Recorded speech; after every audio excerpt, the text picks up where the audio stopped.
Riding high when I was king. I played at the hard and fast. I walked away. You want me there? Easy on and easy go and it would. My people out there, my people out there, my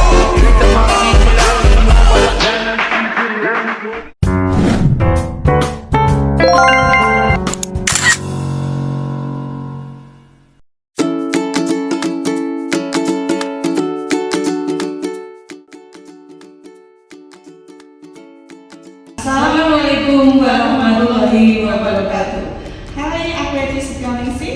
Aku Suryati. Kami dari Universitas Kadiri, Fakultas Ilmu Sosial dan Ilmu Politik, jurusan Administrasi Publik, di mana kita mau bikin video podcast tentang partisipasi aktif masyarakat dan tahapan apa saja dalam proses Pilkada 2024. Kalian ingin tahu? Yuk kita simak bareng. Berarti kita kali ini mau bikin video podcast untuk tugas UAS, di mana materi desentralisasi dan dinamika politik lokal. Untuk memenuhi tugas itu dari Bapak dosen pengajar Bapak Dr. Muhammad Daimul Abdur SIP MSI. Oke, tapi sebelum itu Bu Yani, kita mau kasih info dulu untuk teman-teman semuanya dimanapun kalian berada. Bahwa kampus Universitas Kadiri mempunyai fakultas terbaik dalam bidangnya yang siap mendidik dan membimbing para mahasiswa dalam meraih prestasi yang terbaik. Juga mempunyai sarana dan prasarana yang dapat menunjang kegiatan belajar mengajar dengan baik, serta menawarkan lingkungan kampus yang nyaman, damai, asri, dan sangat maju. Bersama dosen berpengalaman dan teman seangkatan yang menyenangkan, serta menciptakan kenangan yang sulit terlupakan selama berkuliah di kampus kami. Ya, juga untuk peluang praktek kerja industri yang luas, kampus Universitas Kadiri juga mempunyai jaringan yang kuat dan perusahaan besar dan institusi yang terkait. Terdapat pengalaman yang belajar yang berbeda dari kampus Universitas Kadiri dengan menghadiri seminar lokal karya dan konferensi internasional. Tidak hanya itu, kampus Universitas Kadiri juga berfokus pada pengembangan keahlian serta karakter mahasiswa untuk mempersiapkan dalam menghadapi tantangan di dunia kerja. Untuk itu, teman-teman semuanya dimanapun kalian berada, ayo kita bergabung bersama kampus Universitas Kadiri untuk mewujudkan cita-cita kalian. Oke? Kalau gitu kita mulai saja ya Bu Yanti ya. Oke, kita mulai untuk materi yang pertama. Oke. Ini podcast kita yang pertama. Menurut tema kita yang partisipasi aktif masyarakat dan tahapan apa saja dalam Pilkada 2024 ini. Sebelum itu kita harus tahu partisipasi aktif dalam demokrasi itu apa aja, Mbak? Peran serta atau partisipasi masyarakat dalam politik meliputi yaitu kegiatan seseorang atau sekelompok orang untuk turut serta secara aktif dalam kehidupan politik dengan jalan memilih pimpinan daerah dan secara langsung atau tidak langsung sangat mempengaruhi kebijakan pemerintah publik politik. Terus kalau bentuk partisipasi masyarakat itu Bu Yanti dalam pemilu itu kiranya apa saja? Adapun untuk bentuk partisipasi masyarakat yaitu sebagaimana dimaksud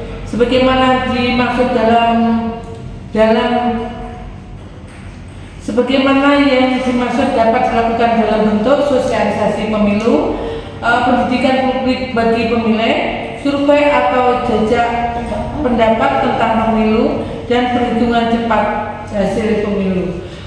Oke, partisipasi masyarakat sangat penting berarti ya dalam pelaksanaan pemilu itu. Sangat penting sekali. Kenapa harus melalui partisipasi masyarakat itu ya? Karena partisipasi masyarakat adalah salah satu indikator penting bagi keberhasilan pemilu. Semakin tinggi tingkat partisipasi masyarakat, maka legitimasi pemilu secara otomatis juga semakin baik. Partisipasi merupakan respon atau ekspresi pengakuan masyarakat baik terhadap penyelenggaraan pemilu maupun kontestan. Salah satu bentuk partisipasi politik yang penting adalah partisipasi politik warga dalam pemilu. Hal ini karena pemilu merupakan instrumen transformasi kedaulatan menjadi kemenangan. Oke. Kalau begitu yang dimaksud dengan partisipasi masyarakat ini tertuang dalam apa ya? Partisipasi masyarakat bisa tertuang dalam Undang-Undang 23 tahun 2014 tentang pemerintahan daerah, menjelaskan bahwa partisipasi masyarakat Parmas adalah peran serta warga masyarakat untuk menyalurkan aspirasi, pemikiran dan kepentingan dalam penyelenggaraan pemerintah daerah. Bahkan diatur dalam bab tersendiri tentang partisipasi masyarakat. Kalau begitu partisipasi masyarakat ini sungguh penting sekali ya untuk Sangat penting untuk kelangsungan ini pemilu nantinya. Kalau begitu bagaimana pentingnya partisipasi politik dalam sistem demokrasi itu? Partisipasi politik dapat dijadikan sebagai salah satu penemantar dalam penilaian tingkat demokrasi di sebuah negara. Semakin tinggi partisipasi politik dalam masyarakat dapat mewujudkan kondisi demokrasi yang berkualitas.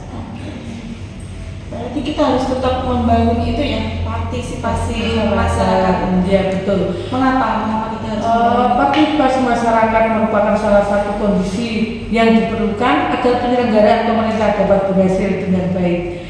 Dengan keterlibatan masyarakat yang semakin tinggi, maka berbagai kebijakan pembangunan daerah akan dapat merepresentasikan kepentingan masyarakat yang sangat luas.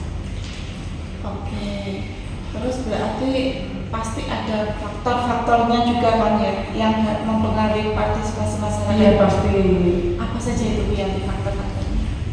Faktor-faktornya itu termasuk faktor internal yang mempengaruhi terhadap tingkat partisipasi masyarakat adalah faktor umur dan kehadiran, sedangkan faktor eksternal yang mempengaruhi terhadap tingkat partisipasi masyarakat adalah faktor sosial, sosialisasi, kapasitas dan kapabilitas pemimpin serta pengaruh masyarakat dari luar.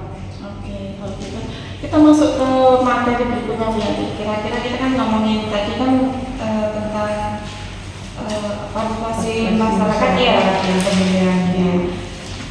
Sekarang ke tahapan apa saja yang harus dipersiapkan dalam pilkada nantinya. Kira-kira tahapannya apa saja ya? Untuk tahapan dalam pilkada itu yang pertama yaitu pendaftaran pasangan calon, penelitian persyaratan calon, terus penetapan pasangan calon dan pelaksanaan kampanye. Itu sangat berpengaruh. Berarti pembentukan KPPS ini pilkada 2024 ini sudah terbentuk ya? Kapan terbentuknya itu Bu Yanti? Untuk pembentukan, pembentukannya itu dilakukan selama kurang lebih 7 bulan, yakni sampai 5 November 2024 mendatang. Agar lebih jelas, berikut rincian jadwal pembentukan KPPS Pilkada 2024. Pembentukan PPK, PPS, KPPS hari Rabu 17 April 2024, Selasa 5 November 2024. Berarti nanti kita ada acara pemilihan pilkada daerah itu di bulan November 2024 ya. Betul sekali. Berarti nggak harus masyarakat juga yang harus berpartisipasi aktif kalau gitu Bu Yanti. Anak-anak muda, generasi muda juga harus berperan, ya kan? Iya, sangat penting. Apa saja perannya kalau gitu kalau buat yang anak-anak muda ini? Selain menjadi agen perubahan, peran pemuda sangat penting juga sebagai agen pembangunan yang mana pemuda Indonesia memiliki peran dan tanggung jawab dalam upaya melancarkan atau melaksanakan berbagai macam pembangunan di berbagai macam bidang, baik pembangunan secara nasional maupun pembangunan daerah. Kalau gitu penting banget ya generasi muda itu, walaupun masyarakat sudah berperan aktif, tapi anak-anak mudanya juga harus mengikuti. Jadi kita harus saling bersinergi gitu ya. Kita harus saling sama-sama berjalan. Terus kalau kira-kira mahasiswa seperti kita ini Bu Yanti, haruskah kita harus memilih atau harus netral ya dalam pemilih? Gimana menurut Bu Yanti? Menurut pendapatnya ya. Peran sebagai mahasiswa kita harus dapat bersikap netral, tidak condong terhadap salah satu calon, tetapi juga tidak bersikap acuh tak acuh terhadap pemilu. Gitu. Berarti tetap harus berperan memilih gitu ya. Tapi nggak betul. Kayak aktif gitu enggak ya? Ya tidak terlalu menyolok. Oke. Terus kita ngomong santai gini ya biar ya. Oke, Kita ngomongin siap. tentang pemilu dilanjutkan ini. Jadi untuk adalah pilkada kan nanti tahun 2024 di bulan November. Ya, betul. Kira-kira itu Bu Yanti dengar gak kalau pilkada maju itu siapa yang bakal jadi calonnya itu? Ada berita nggak? Dengar nggak? Pernah dengar nggak?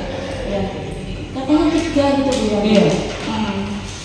Insya Allah kalau yang saya dengar itu juga akan maju.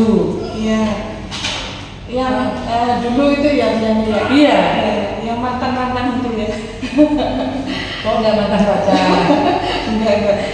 Jadi saya juga dengar nih Bu Yanti katanya ada 3 kandidat. Yang pertama betul. itu Bapak M, Ya. yang kedua Bapak T, dan yang ketiga UI. Iya. Ya, seperti itu. Iya ya betul. Itu sementara itu. Untuk sementara itu, nanti ya. belakangnya nanti siapa lagi yang maju. Ya, semoga kita doakan lancar nanti ya. Amin. Oke, demikianlah podcast kita kali ini. Kita membuat podcast ini untuk memenuhi tugas kita dalam UAS. Jadi bila ada salah kata atau ada kata-kata yang kurang berkenan atau ada yang kesamaan nama atau tokoh, kita mohon maaf yang sebesar-besarnya. Mohon maaf yang sebesar-besarnya dari kamu. Demikianlah video podcast kita kali ini. Bila ada salah kata dan sikap yang kurang berkenan, mohon maaf yang sebesar-besarnya. Wassalamualaikum warahmatullahi wabarakatuh.